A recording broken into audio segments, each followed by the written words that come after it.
Right, I've just cleaned that plastic sheet. There it is, that plastic wallet.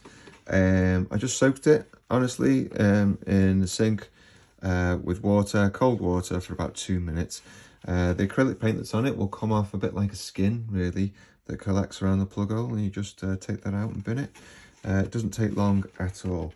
Right, one last thing to show you, and that is with the with all your stencils, what you could do, and these are some old stencils that I've used before as well. What you could do is arrange them on, if you've got any spare monoprints of textured backgrounds, you could arrange them on a piece, on a background like that. And some of them will be double-sided, like the shark there. You might choose that side, or you might go for the blue side. So he's maybe chasing that fish, you never know. Yeah, you could arrange them into a kind of a collage. You could glue them down. That way you'd be using everything, wouldn't you? You'd have your 2-colour prints like that, and you'd have collages as well. So you'd have used everything, and nothing would have gone to waste. So that's everything.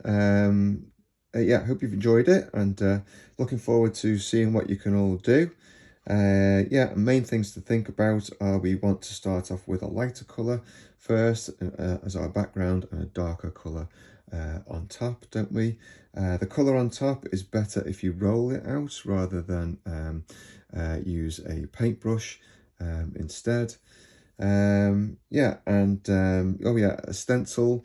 Better to try out try out your thicker card that we did, but thinner card might also work well as well. Yeah, and enjoy.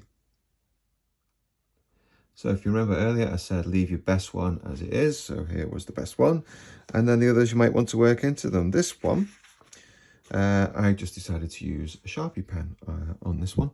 And nothing else, and I just drew a few patterns on. I just did a basic outline of the shark and put in a few details, tried to make this look more like coral. I've drew lines around the white lines that are already there, for example, and just done some simple shapes with that one. That's that one. This one I worked into with oil pastel, and I just went for some patterns. Here I've gone for some complementary colours as well. As you can see, there's the purple next to yellow. I've got blue next to orange, and red next to green. Yeah, and just added a bit of detail into the coral. And as you can see, it could sometimes it can improve what you've done if the print hasn't worked out as well as you'd hoped it would. So you've got 3 completely different prints really there, but all using the same stencils.